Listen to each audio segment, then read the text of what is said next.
بعض کہتے ہیں کہ اس سے مراد اللہ کا گھر ہے، بیت اللہ جو مکہ میں ہے، کہ اس میں طواف کیا جاتا ہے اور عبادت کی جاتی ہے اور ہر وقت لوگ وہاں موجود رہتے ہیں، وہ ہر وقت آباد رہتا ہے۔ بعض مفسرین کہتے ہیں کہ اس سے مراد خانہ کعبہ کے عین اوپر 7ویں آسمان پہ جو فرشتوں کا کعبہ ہے، جو ہر وقت وہ بھی معمور رہتا ہے، وہ بھی آباد رہتا ہے۔ معمور کا مطلب کیا ہوتا ہے؟ بھرا ہوا، ہر وقت کچا کچ، اور نام اس کا بیت المعمور اسی وجہ سے ہے کہ وہ ہر وقت فرشتوں سے بھرا ہوا ہوتا ہے، اور فرشتے اس کا طواف کرتے ہیں، وہاں پہ عبادات کرتے ہیں۔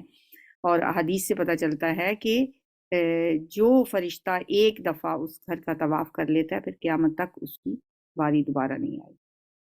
اور بعض مفسرین کی رائے میں اس سے مراد یہ دنیا ہے جو طرح طرح کی مخلوقات سے معمور ہے، کھچا کھچ بھری ہوئی ہے۔ اور پھر جو اگلی آیت ہے اس سے بھی اس کی تائید ہوتی ہے، کیونکہ آگے ہے وَالسَّقْفِ الْمَرْفُوعِ۔ مرفوع کیا ہوتا ہے؟ رفع سے ہے یہ لفظ، رفع یدین بھی ہم کرتے ہیں تو دونوں ہاتھوں کو رفع کرتے ہیں، بلند کرتے ہیں، اور رفیع الشان، بلند شان والا بھی لفظ ہوتا ہے۔ مرفوع کا مطلب ہے بلند کی ہوئی۔ بس سقف المرفوع، اور بلند کی ہوئی چھت کی قسم۔ بلند کی ہوئی چھت سے تو مراد ظاہر ہے آسمان ہی ہے، اور اگر اس کو ہم پچھلی آیت کے ساتھ ملا کے پڑھیں تو مطلب کیا ہوگا کہ یہ دنیا ایک گھر کی طرح سے ہے جس میں انسان آباد ہیں، جو انسانوں سے کھچا کھچ بھری ہوئی ہے، اور آسمان اس گھر کی چھت ہے۔ بس سقف المرفوع، اور بلند چھت کی قسم۔ والبحر المسجور، اور ابلتے ہوئے سمندر کی قسم۔ بحر سمندر کو کہتے ہیں، مسجور ابلتا ہوا۔ ابلتا ہوا بھی اسے موجزن سمندر بھی کہہ سکتے ہیں، ٹھاٹھے مارتا ہوا سمندر بھی کہہ سکتے ہیں، کہ اس سمندر کی قسم، یعنی اس کی کیفیت، اب جو بھی معنی ہم اس سے مراد لیں گے تو اس کی وہی کیفیت ہوگی۔ اگر ہم کہیں کہ ٹھاٹھے مارتا ہوا سمندر ہے تو ایسے ہی محسوس ہوتا ہے کہ جیسے یہ جوش سے ابل رہا ہے۔ اور اگر ہم اس سے مراد یہ لیتے ہیں کہ ابلتا ہوا گرم، تو پھر قیامت کے دن سمندر کو بھڑکا دیے جائیں گے۔ اس کا بھی ہمیں دوسری آیات سے پتہ چلتا ہے کہ اللہ تعالیٰ نے تکویر صورت میں فرمایا، اور جب سمندر بھڑکا دیے جائیں گے، وَإِذَا الْبِحَارُ سُجِّرَتْ، اور جب سمندر بھڑکا دیے جائیں گے۔ تو بہرحال سبھی معنی بھی اس کے مراد لیے جا سکتے ہیں، اور تو یہ ایک معنی بھی مراد لیا جا سکتا ہے۔ یہ پانچوں قسمیں کھانے کے بعد اللہ تعالیٰ کیا فرماتے ہیں؟ ان قسموں کا جواب قسم کیا ہے، جسے مقسم علیہ کہا جاتا ہے، کہ ان عذاب ربک لواقع، بے شک تیرے رب کا عذاب یقیناً واقع ہونے والا ہے، اسے کوئی ٹال نہیں سکتا، وہ ضرور آئے گا۔ ما لہو من دافع، نہیں ہے اس کو کوئی ہٹانے والا، کوئی اس کو روکنے والا نہیں ہے، جس کا اس نے وعدہ کیا ہے یہ عذاب آ کے رہے گا۔ یعنی اس سے مراد عذاب کون سا ہے؟ ظاہر ہے قیامت کی بات ہے، قیامت کا سخت دن اس سے مراد ہے، جس کے ہونے میں کوئی شک نہیں ہے۔ سورہ شورہ میں آتا ہے یوم لا مرد لہ، وہ دن جسے لوٹایا نہ جا سکے گا۔ تو وہ دن واقعی آنے والا ہے، وہ دن ایک اٹل حقیقت ہے۔ یہ اتنی قسمیں کھانے کے بعد اللہ تعالیٰ نے یہ فرمایا ہے، وہ دن آ کے رہے گا۔ اذا وقعت الواقعہ لیس لوقعتہا کاذبہ، جب واقعہ ہونے والی واقعہ ہو جائے گی، اس کے واقعہ ہونے میں کاذبہ، کوئی جھوٹ نہیں ہے، وہ لازمی آ کے رہے گی۔ یوم تمور السماء مورا، جس دن حرکت کرے گا آسمان، سخت حرکت کرنا۔ ایک ہی روٹ سے دونوں لفظ ہیں، تمورو بھی اور مورا بھی۔ حرکت کرے گا، حرکت کرنا بھی کہہ سکتے ہیں، اور یہ بھی کہہ سکتے ہیں کہ اس دن حرکت کرے گا، بہت زیادہ حرکت، یعنی آسمان بری طرح حرکت کرے گا، یعنی لرزنے لگے گا۔ مور کے معنی ہیں حرکت کرنا، اضطراب ہونا۔ قیامت والے دن آسمان میں جو ایک ہلچل مچے گی نا، ستارے سیارے ٹوٹ پھوٹ کا شکار ہوں گے، آسمان لرز اٹھے گا، ایک زلزلہ برپا ہو جائے گا، القاریۃ ملقاریہ وما ادراک ملقاریہ یوم یکون الناس کالفراش المبثوث وتکون الجبال کالعہن المنفوش۔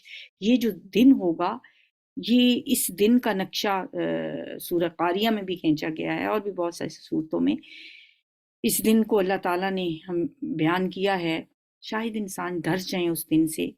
تو یہاں پہ فرمایا گیا ہے کہ جس دن آسمان بری طرح لرزے گا، جس دن حرکت کرے گا، بری طرح حرکت کرنا یعنی لرزے گا، بری طرح لرزنا۔ وَتَسِيرُ الْجِبَالُ سَيْرًا، اور چلیں گے پہاڑ چلنا۔ تسیرو کا مطلب کیا ہے؟ کیونکہ پہاڑ جو ہیں وہ زمین پر اللہ تعالیٰ نے انہیں میخوں کی طرح گاڑ دیا ہے۔ زمین اب حرکت نہیں کر رہی کیونکہ اس پہ پہاڑ اللہ تعالیٰ نے گاڑ دیے ہیں۔ لیکن جب قیامت کا دن آئے گا، اس دن کیا ہوگا؟ وَتَسِيرُ الْجِبَالُ، اور پہاڑ چل رہے ہوں گے، سیرا جیسے چلا جاتا ہے۔ پہاڑوں پر زمین پر جو پہاڑوں کی گرفت ہے، اس کی وجہ سے زمین ہلتی نہیں ہے، لیکن جب وہ نہیں رہے گی تو وہ ٹوٹ کر فضا میں بادلوں کی طرح پھریں گے، ریزہ ریزہ ہو جائیں گے۔ وَتَسِيرُ الْجِبَالُ سَيْرًا فَوَيْلٌ يَوْمَئِذٍ لِّلْمُكَذِّبِينَ۔ ویل کیا ہوتا ہے؟ بہت دفعہ میں نے آپ کو بتایا کہ جہنم کی وادی کا نام بھی ہے، ہلاکت اور بربادی کو بھی ویل کہا جاتا ہے۔ بس ہلاکت ہے اس دن، یومئذ، اس دن ہلاکت ہوگی کن کے لیے؟ للمکذبین، جھٹلانے والوں کے لیے ہلاکت و بربادی ہوگی۔ الذین، وہ کون ہیں؟ وہ لوگ، ہم کہ وہ، فی خوض یلعبون، جو خوش گپیوں میں مصروف ہیں، کھیل رہے ہیں، اپنی بےہودہ گوئیوں میں اچھل کود کر رہے ہیں، جو فضول بحثوں میں پڑے ہوئے ہیں۔ خوضن یلعبون، لام عین با کا مطلب کیا ہوتا ہے؟ کھیلنا۔ تو جو کھیل رہے ہوں گے فضول بحثوں میں، وہ لوگ ہیں اس دن جن کے لیے تباہی اور بربادی ہے۔ ظاہر ہے جو قیامت کو یاد رکھنے والا ہے، اسے تو اچھل کود سوچتی نہیں ہے، اسے تو یہ ہنسی مذاق اور ٹھٹھے کرنا اور فضول بحثوں میں پڑھنا، ان کے پاس تو اتنا ٹائم ہی نہیں ہوتا۔ وہ اگر انہیں فکر ہو کہ یہ میرے پاس چند دن ہیں زندگی کے، اس کے بعد مجھے اللہ کے حضور پیش ہونا ہے، یہ ایک امتحان ہے دنیا، یہاں پہ انسان چند روز کے لیے آیا ہے، تو وہ کس طرح خوش گپیوں میں مصروف رہ سکتے ہیں؟ نبی صلی اللہ علیہ وسلم نے فرمایا اگر تم وہ دیکھ لو جو میں دیکھتا ہوں، تم ہنسنا چھوڑ دو۔ تو قرآن میں بھی آتا ہے پس چاہیے کہ کم ہنسیں اور زیادہ روئیں۔ اس آیت میں ہم اپنے آپ کو اب ڈھونڈ لیں، بڑی خوفناک بات ہے یہ۔ فَوَيْلٌ يَوْمَئِذٍ لِّلْمُكَذِّبِينَ الَّذِينَ هُمْ فِي خَوْضٍ يَلْعَبُونَ۔ یہ ہم ہی لوگ ہیں جو گھنٹوں بیٹھ کے گپ شپ ادھر ادھر کی باتیں کر کے ہنستے رہنا، اور ان باتوں میں بھی یا غیبتیں ہوتی ہیں، یا ان باتوں میں کسی کا مذاق اڑایا جا رہا ہوتا ہے، یا ان باتوں پہ کسی کا تمسخر اڑایا جا رہا ہوتا ہے، یا کسی کو نیچا دکھایا جا رہا ہوتا ہے۔ میں کہتی ہوں ضرور غور کیا کریں جب ہم گپ شپ لگاتے ہیں راتوں کو دیر تک بیٹھ کے جاگ کے، جب فیملی کے کچھ لوگ اکٹھے ہو جاتے ہیں تو باتیں کر رہے ہوتے ہیں۔ اب سورہ حجرات میں ہم نے جو باتیں پڑھی ہیں، کیا انہی میں سے کچھ نہ کچھ نہیں ہوتا ہے ان میں؟ غیبت سے منع کیا گیا، یا وہ غیبت ہوتی ہیں جو ہم باتیں کر رہے ہوتے ہیں؟ پوچھا کریں اپنے آپ سے، یہ جو ہم باتیں کر رہے ہیں کیا یہ غیبت تو نہیں ہے؟ تو سورہ حجرات میں ہم نے پڑھا تھا کیا یحب احدکم ان یاکل لحم اخیہ میتا کرہتموہ، یا پھر وہ کسی کا مذاق اڑانا ہوگا کہ وہ دیکھیں کہ وہ ایسے کرتے ہیں، ان کی فیملی میں یہ ہوتا ہے، وہ بڑے کنجوس ہیں، وہ یوں کرتے ہیں، وہ یوں کرتے ہیں، یا کسی کو نیچا دکھانا مقصد ہوتا ہے، اپنی کوئی بڑائی بیان کرنا، اور یا اس میں تکبر آتا ہے کہ فلاں نے ایسے کیا میں تو ایسا نہیں کرتا، یہ پھر تکبر ہو جاتا ہے۔ مطلب ان ساری خوش گپیوں میں، فضول کی بحثوں میں، یہ جو ہم کر رہے ہوتے ہیں، ان چیزوں میں سے یا کوئی ایک چیز ہوتی ہے یا ساری کی ساری اس میں پائی جاتی ہے۔ کتنی بڑی تنبیہ ہے اور کتنا ہولناک یہ بات ہے کہ جو لوگ جھٹلانے والے ہیں، ظاہر ہے قیامت کو جھٹلانے ہی والے ہیں، پھر یہ جنہیں قیامت یاد ہی نہیں ہے وہ فضول بحثوں میں کھیل رہے ہیں۔ یوم یدعونا، جس دن وہ دھکیلے جائیں گے، دھکیل کے لے جایا جائے گا ان کو۔ دعا یدعو کیا ہوتا ہے؟ دھکا لگا کے، گھسیٹ کے، دھکیل کے لے کے جانا۔ جس دن ان کو دھکے دے کر لے جایا جائے گا الی ناری جہنم، جہنم کی آگ کی طرف، دعا، دھکے دے کر، جہنم کی آگ کی طرف خوب دھکے دے کر ان کو دھکیلا جائے گا۔ یدعون الی ناری جہنم دعا، اللہم لا تجعلنا منہم۔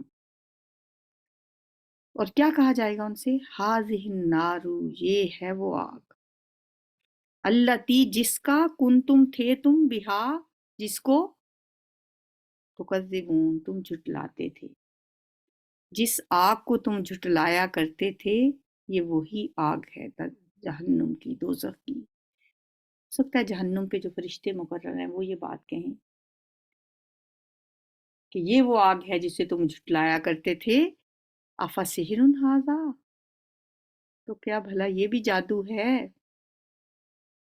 جیسے تم کہا کرتے تھے نبی صلی اللہ علیہ وآلہ وسلم کے بارے میں، اب بتاؤ کیا تم اپنے سامنے اس جہنم کو ہی دیکھ رہے ہو یا اس کو بھی تم جادو کا کھیل ہی سمجھتے ہو؟ تمہارے نزدیک یہ بھی کوئی جادو کا کرتب ہے؟ جس طرح تم دنیا میں کہا کرتے تھے پیغمبروں کو کہ یہ جادوگر ہیں، اب بتاؤ ذرا، افسحر ھذا ام انتم لا تبصرون، یا تم دیکھ ہی نہیں پا رہے، یا تمہیں کچھ نظر ہی نہیں آتا؟ جس طرح دنیا میں تم دیکھنے سے اندھے ہو گئے تھے، تمہیں حقیقت نظر نہیں آتی تھی، یہ عذاب بھی تمہیں شاید نظر ہی نہیں آتا۔ افسحر ھذا ام انتم لا تبصرون،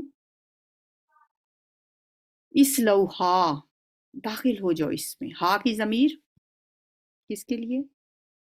جہنم کے لیے۔ یہ بھی افسحر ھذا، یہ بھی جہنم کے لیے۔ یہ کنتم بہا، تم جھٹلاتے تھے اس کو، یہ اس کو بھی کیا ہے؟ جہنم۔ ھذا، یہ بھی جہنم۔ اصلوہا، داخل ہو جاؤ اس میں، یہ بھی جہنم میں کہا جا رہا ہے، اس میں داخل ہو جاؤ۔ فصبرو، پھر تم صبر کرو، او لا تصبرو، یا تم نہ صبر کرو، سواء علیکم، تم پر برابر ہے۔ اب چاہے جزا فضا کرتے رہو، شور شرابہ کرتے رہو، چیختے چلاتے رہو، کچھ حاصل نہیں ہوگا، کوئی تمہارا حمایتی نہیں آئے گا، کوئی تمہاری مدد کے لیے نہیں پہنچے گا۔ اب اس کے سوا کوئی چارہ نہیں کہ خاموشی سے جہنم میں داخل ہو جاؤ اور اب اس کی سختیوں کو برداشت کرو، کیونکہ تمہارے پاس اب اس کے علاوہ کوئی چارہ کار ہے ہی نہیں۔ سواء علیکم، تمہارے لیے برابر ہے، انما، بے شک، تجزونا، تم بدلہ دیے جاؤ گے، ما کنتم تعملون، جو تم عمل کرتے تھے۔ یہاں تمہارے ساتھ کوئی ظلم تو نہیں ہو رہا، ایسا تو نہیں ہے کہ اللہ تعالیٰ تمہیں جہنم میں پھینک کے تمہارے ساتھ کوئی زیادتی کر رہے ہیں، ظلم کر رہے ہیں، بلکہ تمہیں بدلے میں وہی کچھ تو مل رہا ہے جو کچھ تم عمل کر کے آئے ہو دنیا میں۔ تم دنیا میں کون سا نہیں پتا تھا کہ ان اعمال کی سزا جہنم ہے؟ دنیا میں تو جہنم کو بھی مذاق بنایا ہوا تھا، ایسی ایسی لطیفے بنے ہوئے ہیں جہنم کے بارے میں کہ جنت میں تو بڑی بوریت ہوگی، وہاں تو کوئی نہیں ہوگا، جنت جہنم میں تو بڑے ایکٹر ہوں گے، ایکٹریسز ہوں گی، وہاں تو ایسے لوگ ہوں گے، وہاں تو بڑی رونقیں ہوں گی۔ تو اس طرح کے استغفر اللہ، ہمیں ڈرنا چاہیے اس دن سے، اس جہنم سے۔ ذرا سی اگر آگ آپ کی انگلی کو بھی لگ جاتی ہے، کبھی روٹی سینکتے ہوئے روٹی میں سے ہوا نکل کے گرم آپ کی انگلی پہ لگ جائے تو دیکھیں کیا حال ہوتا ہے۔ تو اس جہنم میں اگر خدا نخواستہ کسی کو کچھ دن بھی رہنا پڑ گیا، اللہم لا تجعلنا منہم۔ ان المتقین، اب پہلے جہنمیوں کی بات کی اور اب اہل ایمان کی بات ہو رہی ہے۔ ان المتقین، بے شک متقی لوگ، فی جنات و نعیم، باغات میں ہوں گے اور نعمتوں میں ہوں گے، فاکہین، لطف اٹھانے والے ہوں گے، مزے اڑانے والے ہوں گے، عیش کرنے والے ہوں گے، بما، اس وجہ سے جو آتاہم ربہم، جو دیا ان کو ان کے رب نے، ان کے رب نے جو نعمتیں ان کو جنت میں دی ہیں، یہ مزے کر رہے ہوں گے ان نعمتوں کے ساتھ، فاکہین بما آتاہم ربہم، مزے کر رہے ہوں گے، لطف اٹھا رہے ہوں گے ان چیزوں کے ساتھ جو ان کے رب نے ان کو دیں، اور سب سے بڑی نعمت تو وہاں کیا ہوگی، وَوَقَاهُمْ، اور بچا لیا ان کو، ربہم، ان کے رب نے، عذاب الجحیم، جہنم کے عذاب سے۔ وقا کا مطلب جو ہوتا ہے نا، وقا کا نہیں بلکہ قاف، قا، ہم کہتے ہیں وقینا عذاب النار، ہمیں بچا لے آگ کے عذاب سے۔ ہاں اللہ تعالیٰ فرماتے ہیں بچا لیا ان کو ان کے رب نے عذاب الجحیم، جہنم کے عذاب سے۔ ایک دعا بھی ہم پڑھتے ہیں، اللہم قنی عذابک، اے اللہ مجھے بچا لینا اپنے عذاب سے، مقنی، بچا لینا مجھے، اللہم، اللہم کے بعد قنی، اللہم قنی، اے اللہ مجھے بچا لینا، عذابک، اپنے عذاب سے، یوم تبعث، جس دن تو اٹھائے گا، عبادک، اپنے بندوں کو۔ رات کو سونے سے پہلے یہ دعا ہم پڑھتے ہیں، اللہم قنی عذابک یوم تبعث عبادک۔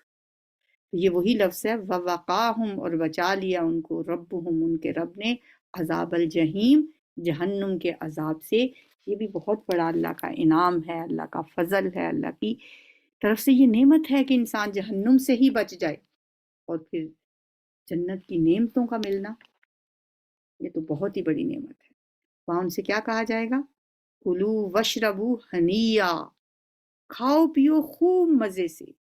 ایک جگہ پہ آتا ہے ہنیم مریا، مزے سے کھاؤ پیو، مزے سے بھی اس کا مطلب ہوتا ہے سہتا پچتا بھی بعض اوقات اس کا ترجمہ کیا جاتا ہے۔ ایک جگہ پہ آتا ہے کلو وشربو ہنیم بما اسلفتم فی الایام الخالیہ، کھاؤ اور پیو خوب مزے سے جو کچھ تم نے پچھلے دنوں میں کیا۔ اسے پتہ چلا کہ اللہ کی رحمت حاصل کرنے کے لیے ایمان کے ساتھ ساتھ نیک عمل بھی ضروری ہے۔ ما بما اسلفتم فی الایام الخالیہ، جو تم کر کے آئے ہو نا، اب اس کے بدلے میں کھاؤ پیو اور مزے اڑاؤ۔ کلو وشربو ہنیم بما کنتم تعملون، اس کے بدلے میں جو تم عمل کرتے تھے، اب کھاؤ پیو، عیش کرو، یہ ان اعمال کا صلہ ہے جو تم کرتے رہے۔ کئی دفعہ ہم یہ پڑھ کے آئے ہیں قرآن میں کہ اللہ کی طرف سے جنتیوں کی جو عزت افزائی کی جائے گی نا، اس میں ایک یہ بات بھی شامل ہے کہ جنت اور اس کی نعمتوں کو ان کے اعمال کا صلہ قرار دیا جائے۔ جنتی تو یہی کہیں گے، بار بار یہ اقرار کریں گے کہ یہ اللہ کا فضل ہے، یا اللہ یہ تیری رحمت ہے، یہ تیرا انعام ہے جو تو نے ہمیں دیا ہے، اور ہمیں جنتوں کی نعمتوں سے نوازا ہے، ہم اس قابل نہیں تھے، لیکن اللہ نہیں یہ فرمائے گا، اللہ کہے گا یہ تمہارے اپنے اعمال کا نتیجہ ہے۔ جنتی تو کہیں گے الحمدللہ الذی ہدانا لہذا، اس اللہ کا شکر ہے جس نے ہماری رہنمائی کی اس طرف، وما کننا لنہتدی لولا ان ہدانا اللہ، لیکن اللہ کیا فرمائے گا، بما کنتم تعملون، یہ اس کے بدلے میں ہے جو تم عمل کرتے رہے۔ کتنی خوشی ہوگی نا اس وقت کہ ہمارے اعمال کو اللہ تعالیٰ نے قدر کی نگاہ سے دیکھا۔ دنیا میں تو انسان کو ڈر ہی لگا رہتا ہے نا، پتہ نہیں اللہ کو ہمارے اعمال پسند بھی آئیں گے یا نہیں۔ جس دن اللہ تعالیٰ یہ اناؤنسمنٹ کر دے گا کہ یہ سب کچھ تمہیں اس چیز کے بدلے میں مل رہا ہے جو تم کر کے آئے ہو، کلو وشربو ہنیم بما کنتم تعملون، سبحان اللہ۔ متکئین علی سرر،